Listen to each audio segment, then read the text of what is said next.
Hello, everybody, and welcome to the additional dimension.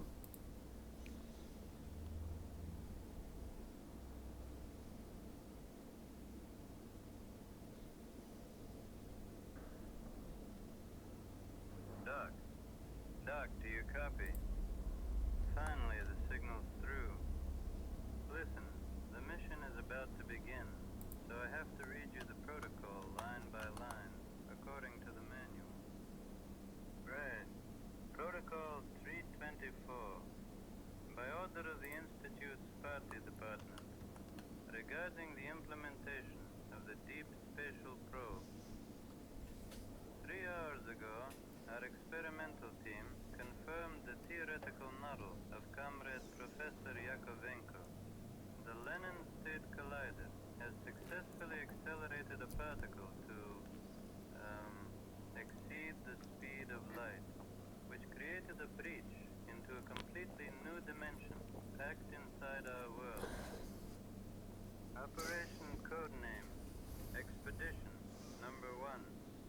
The date is July 7th, 1970. It is a great honor for you to be the first human to step into this new frontier of Soviet science. Your only task is to deploy the sensor array, activate the transmitter, and get the hell out. The elevator is reaching the terminal deck now. Good luck, comrades. Bring us some good data.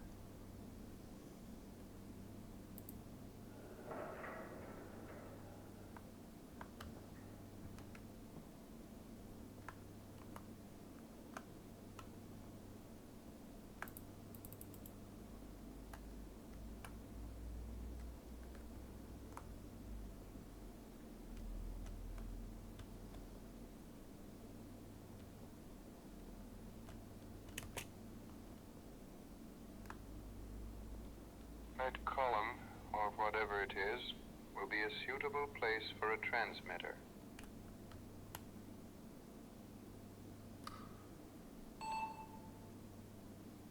Okay.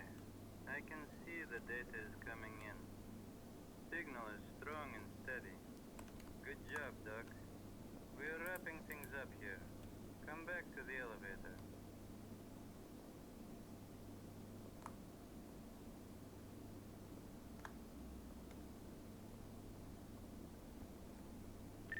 Comrade Petrov, we might have a problem.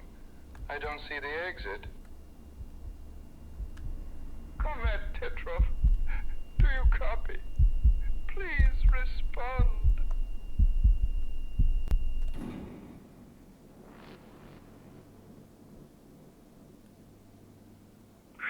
Where the hell am I?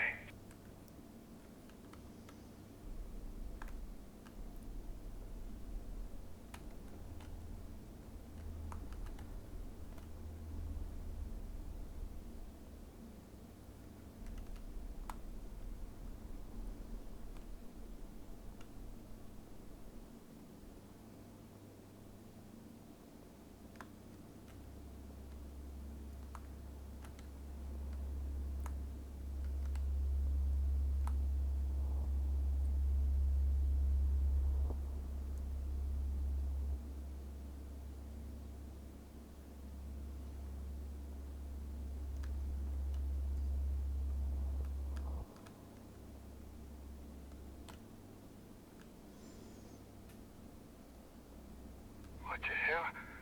This is our Collider project calculations. But how is this possible? Wait. The transformation matrix. It's completely different. Why would it depend on time if... Oh, God. No, no, no.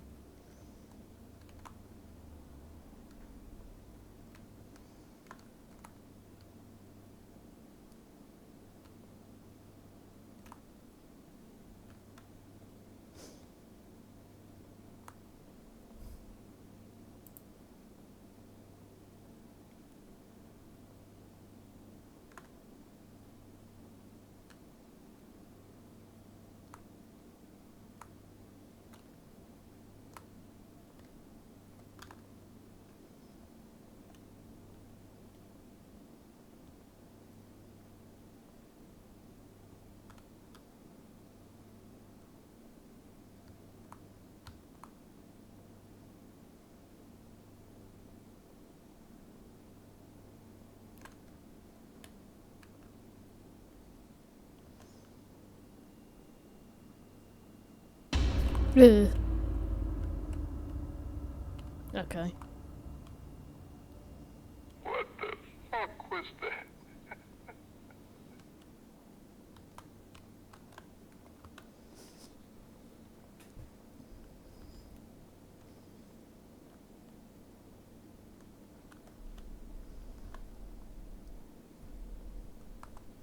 Testicles?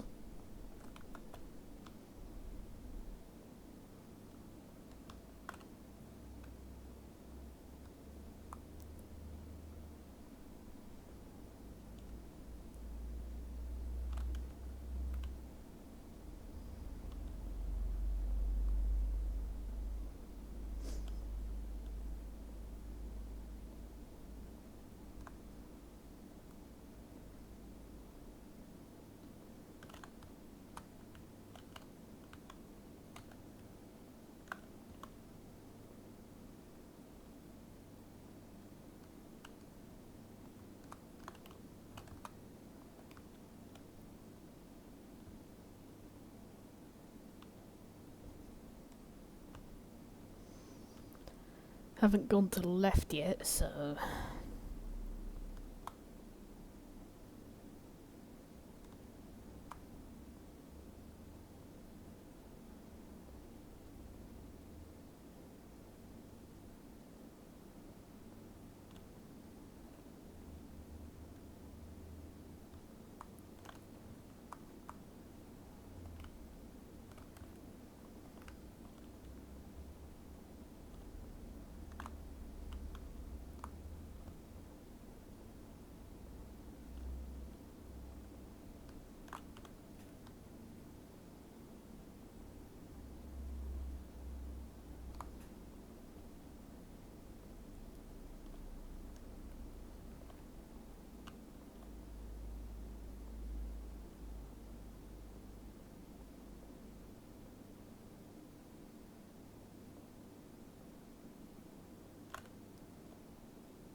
I guess there's something in the rightmost room.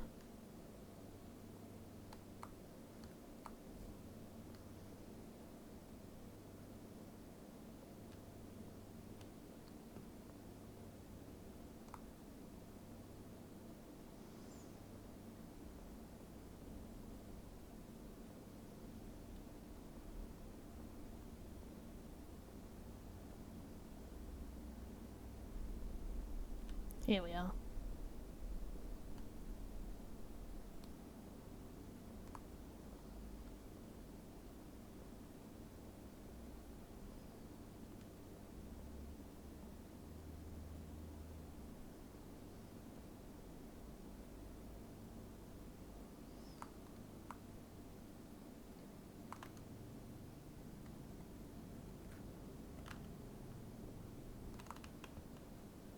How in the name of God?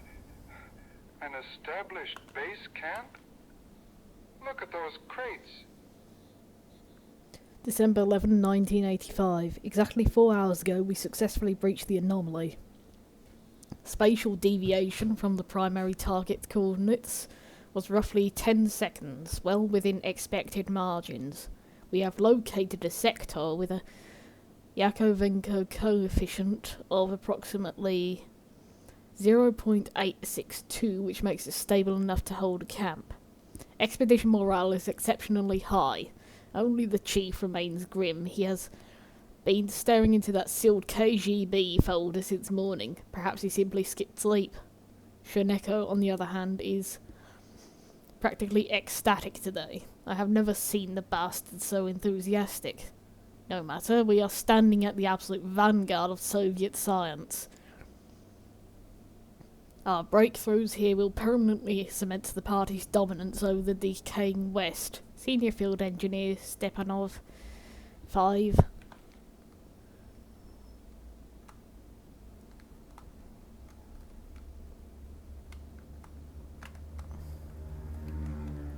Wait, no. That's Stefanov.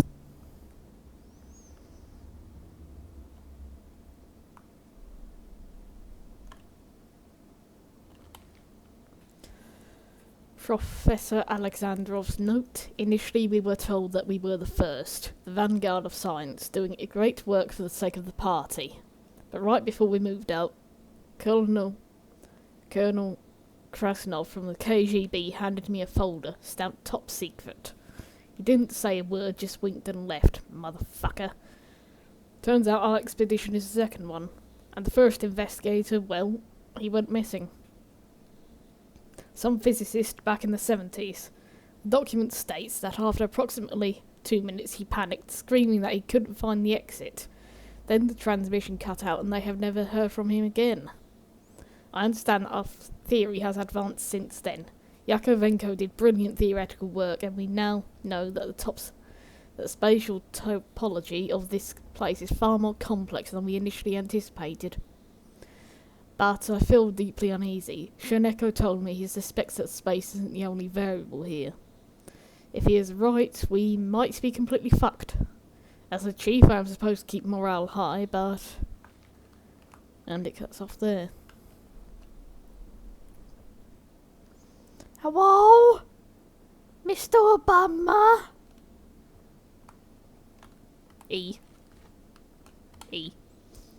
Chernenko's Note 1. Today is approximately December 25, 1985. I fully anticipated that our watches would fail here, so I kept track of time using alternative methods.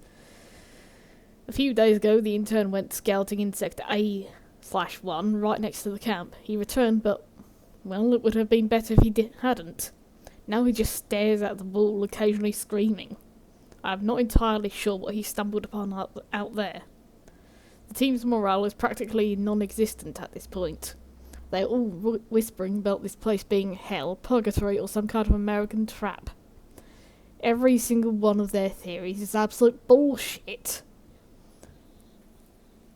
While the fundamental nature of this anomaly remains unknown to me, I am convinced that Yakovenko calculations contain a fatal flaw. Specifically, in his transformation matrix, his equations dictate that this space is spatially unstable and that only any sector with a coefficient below 0.3 should result in total material annihilation. Yet we observe no such thing. In fact, the physical environment has been exceptionally stable. The walls are solid, gravity is constant. Yakovenko missed something crucial, and I will be the one to find it.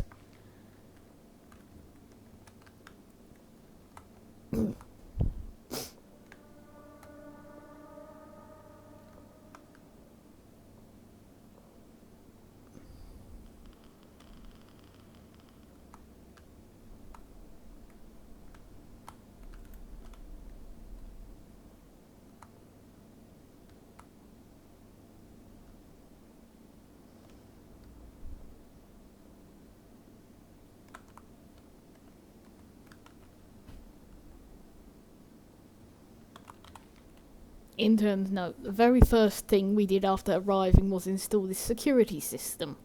Now, if you want to enter the team quarters from Sector A1, you must scan your ID card. When I asked why we needed this, considering we are the only people here, Stefanov just said it was a direct order from someone named Krasnov. I don't recall any professor by that name. Anyway, soon I will be participating in my first field mission. I absolutely can't wait. Semyonov AP.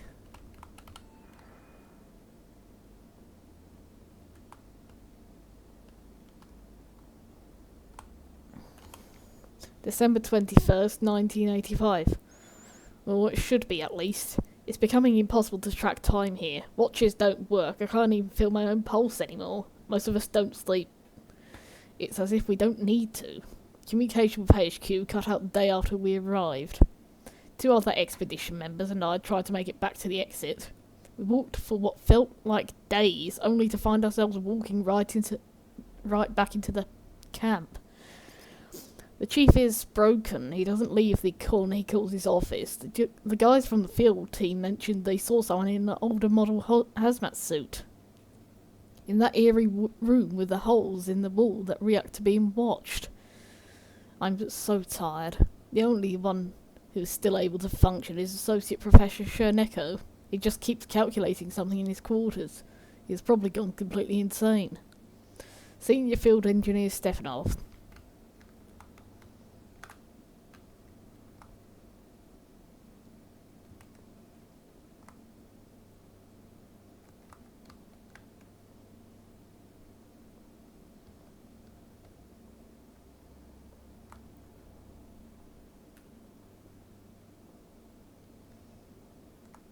Something here. January 15th, 1986.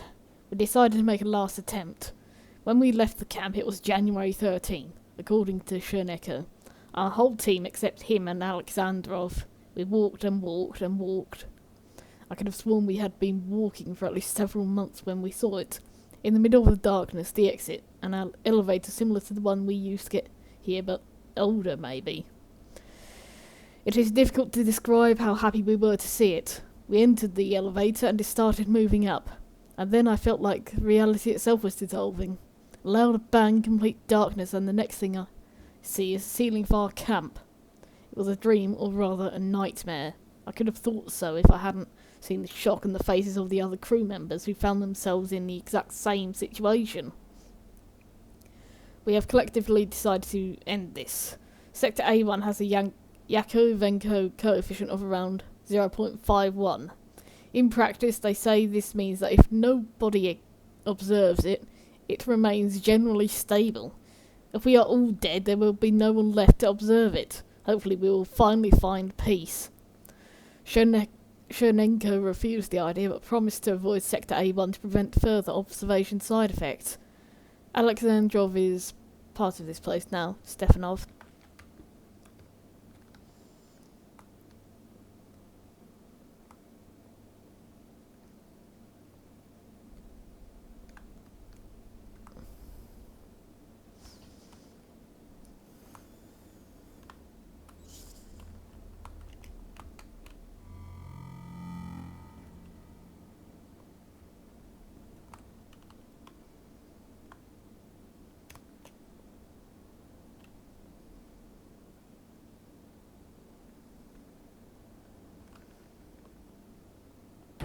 Yeah.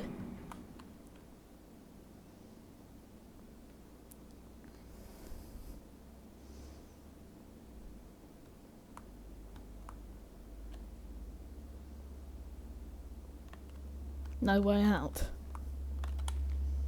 Chernenko's note 2. I am starting to notice signs of someone's presence in the area. The radio is behaving erratically here, but I am receiving transmissions similar to number station broadcasts.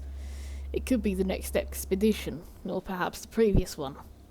I read Alexandrov's folder he brought with him. Because of what I found, I have decided to abandon the main camp and continue my work from here. This specific room is fairly secure, but it is flanked by two sectors with Yakovenko coefficients of 0.11 and 0.18 respectively.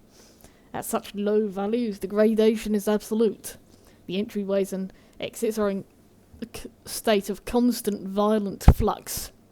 Without knowing the exact sequence to bypass the anomalies, it is mathematically improbable for an outside intruder to navigate through the threshold and stumble upon this location. I can't remove the planks without a proper tool. Right, probably this one.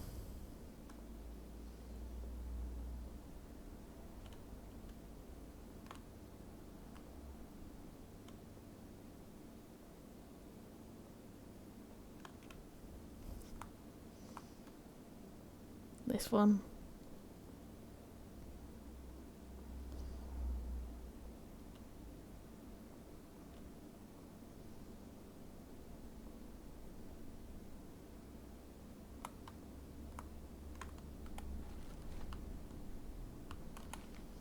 Shenenko's Note 3. I am currently positioned directly above Sector F8. We discovered it at the very beginning of the expedition before everyone...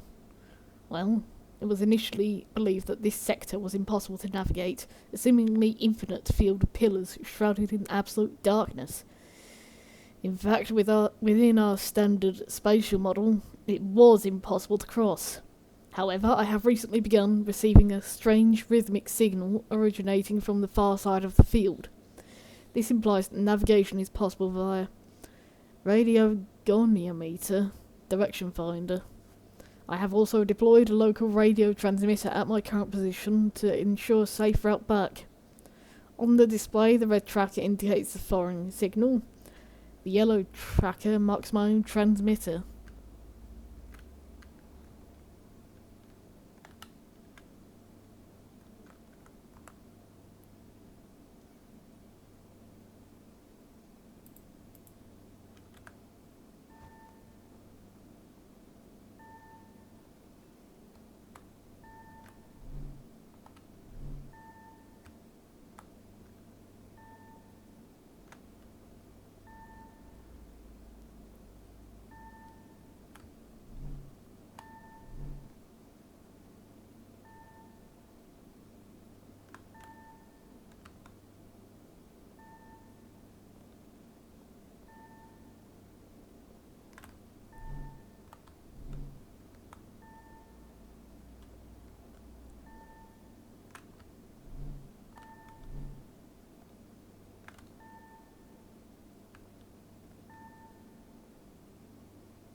Found it.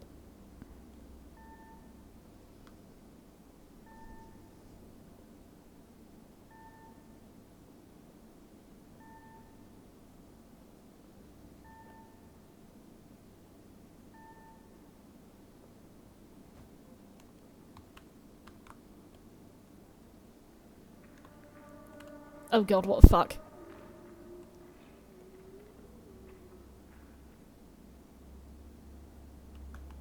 What the fuck was that?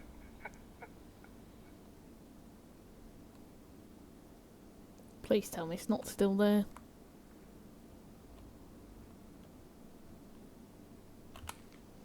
Shenenko's Note 4. Leaving the camp and changing my location was the right move. Following the radio signal, I found them. The new expedition. More like a pack of illiterate murderers who think an AK-47 is a universal solution to all problems. They speak our language, yet they don't seem to share even a fraction of our scientific or engineering culture. How did they get here? Who in their right mind would approve this? Anyway, I don't think they will be of any use.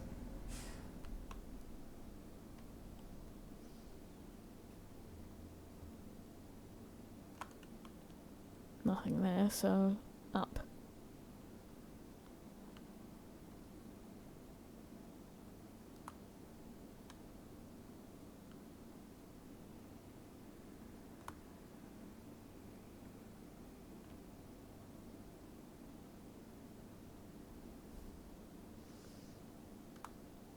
I absolutely hate it when games lock me to full screen. What? Another can?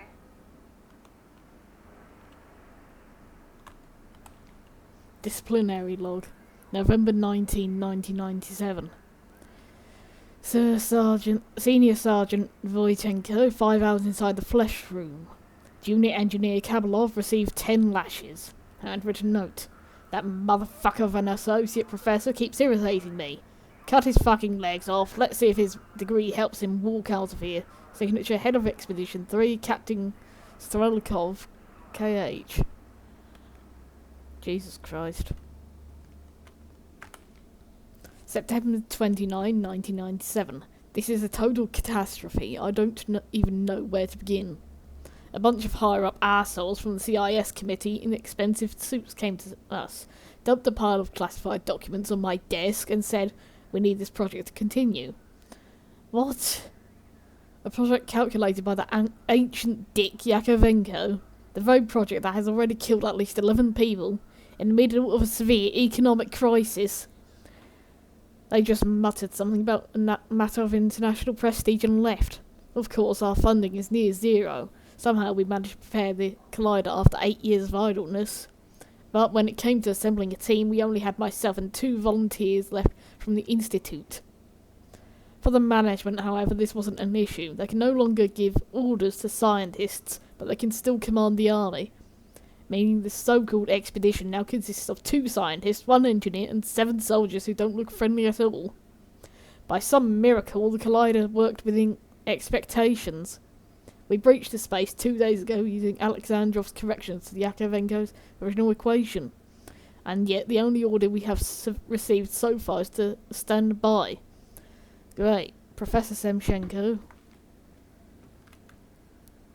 Something over here.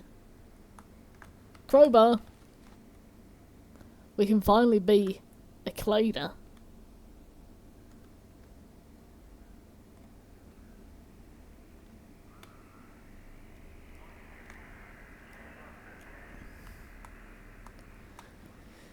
So we can either go back or go through one of these 2 parts. Oh god. There's more. Cripes. Scroll note. 2 fucking morons got drunk in the pantry and one of them stabbed the other. The motherfucker kicked their bucket right there. And now his body has somehow merged with the pantry itself. The walls are literally bleeding. Some kind of gross pulsating flesh has started growing all over them. The worst part is that this pantry is the only corridor that connects our computer lab with the rest of the base. How the fuck am I supposed to work on my program to get us out of here in this kind of environment? I complained to Strelkov, but he just smirked and said that this problem might be turned into an opportunity, and that I should mind my own business. What the fuck does he mean by that? Who knows? Associate Professor Kurov. I am undeniably butchering these names. It's because I don't have the correct phonemes.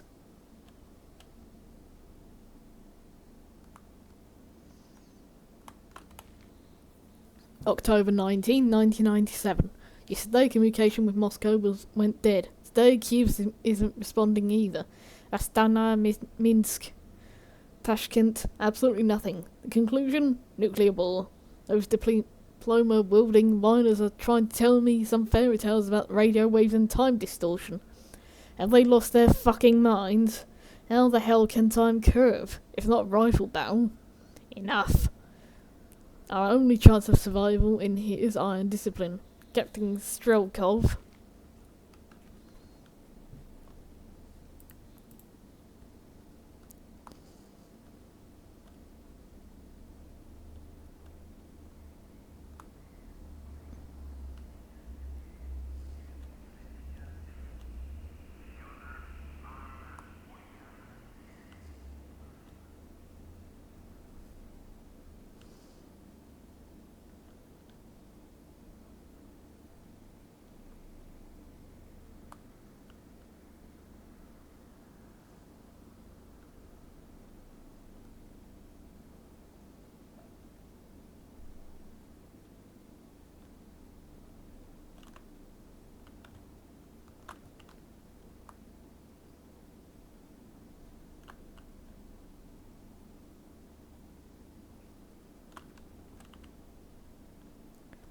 Hmm.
Shenenko's Note 5. Yakovenko was nothing but a blind theorist. The bastard is probably dead by now, rotting in his luxurious Moscow apartment while I'm rotting here because of him. I finally understand this place. The main issue isn't spatial instability, it's time. Time here isn't linear. Its topology is closer to a 5-dimensional torus. All these infinite hallways and loops happen because we are traversing time, not space. You turn a corner and then end up where you started, not because the corridor is broken, but because the anomaly just reset you to the exact timestamp of your previous visit. More importantly, this dimension reacts to computations. I've been using my personal computer to alter the stability levels. I even wrote a program that could collapse this with a whole manifold and eject the user back to a stable baseline. But my hardware is a joke. The program requires a processor capable of at least 200 million operations per second. In 1986, such power is science fiction. I've saved the routine to a floppy disk and left it here. For me, it might be minutes, but decades will pass outside. I can only hope that next expedition brings a machine powerful enough to run it. Potato.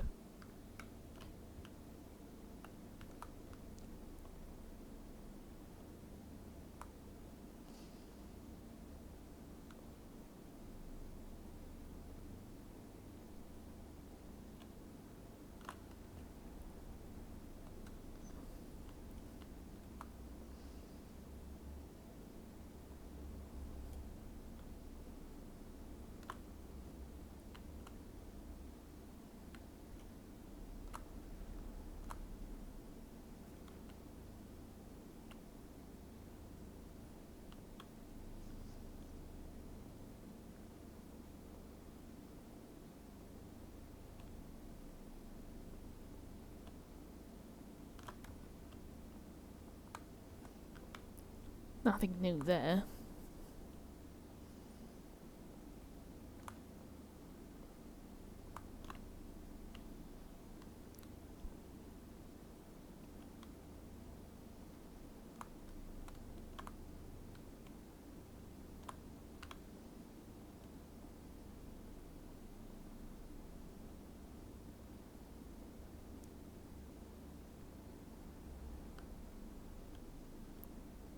Oh my God. A topological shift? Or a temporal anomaly?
Desperate note.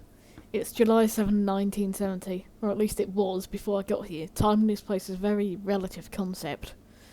I was supposed to install the transmitter and return immediately, but instead, I am probably stuck here forever. Fucking Petrov and Yakovenko lured me into this, and that dodgy bastard, Captain Krasnov. They promised me I'd be promoted to professor, get a new apartment from the state. I never cared about advancing science for the sake of a bright future. It was just a job. I just wanted to live in peace with my family.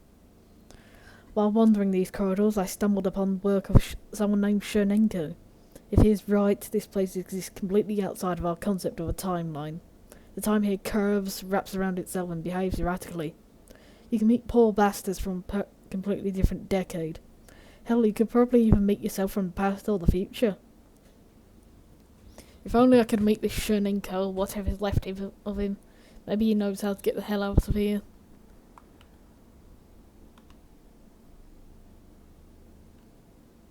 Interesting. Actually.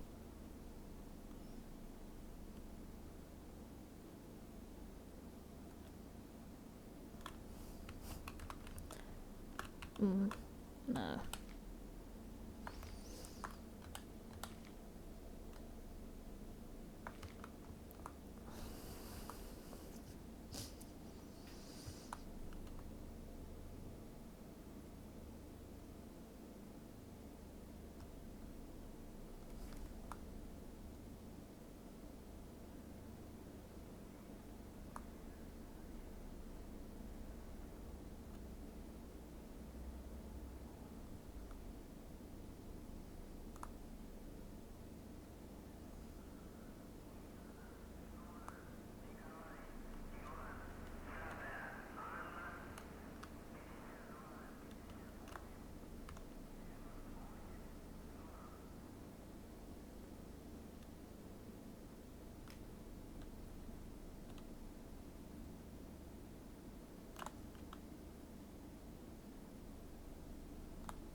This is literal hell.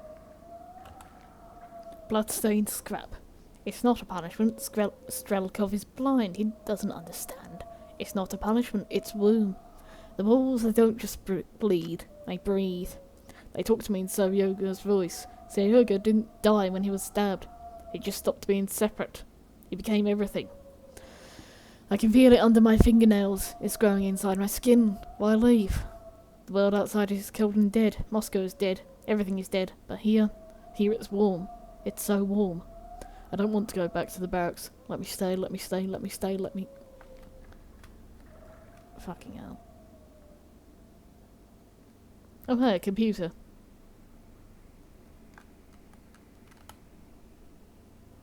Description.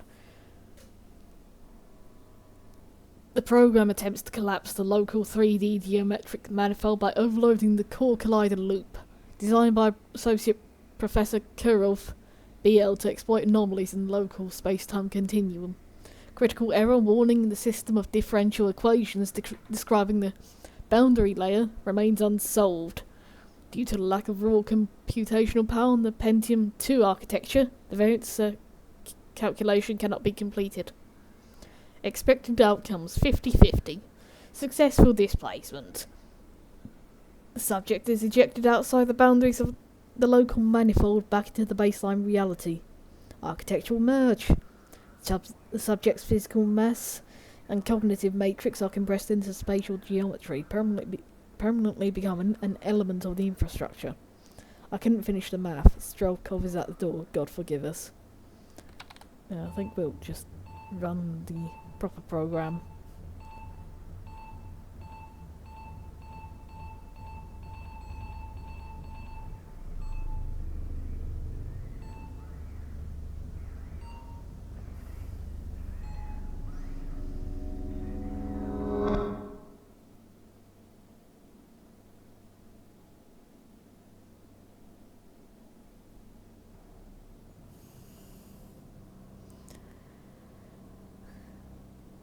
Doc. Doc, do you copy? Finally, the signal's through. Ah! Listen, the mission is about to begin, so I have to read you the protocol line by line, according to the manual. Right? Protocol 324. By order of the Institute's... Wait, hold on.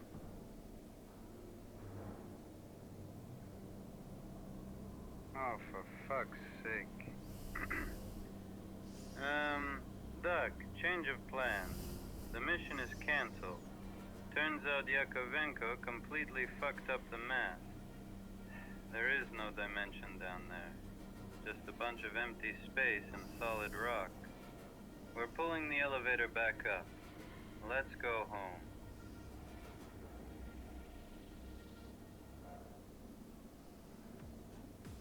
Nice.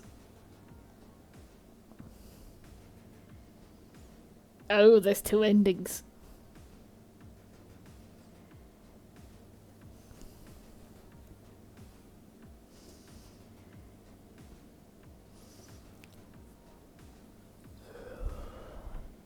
Plink.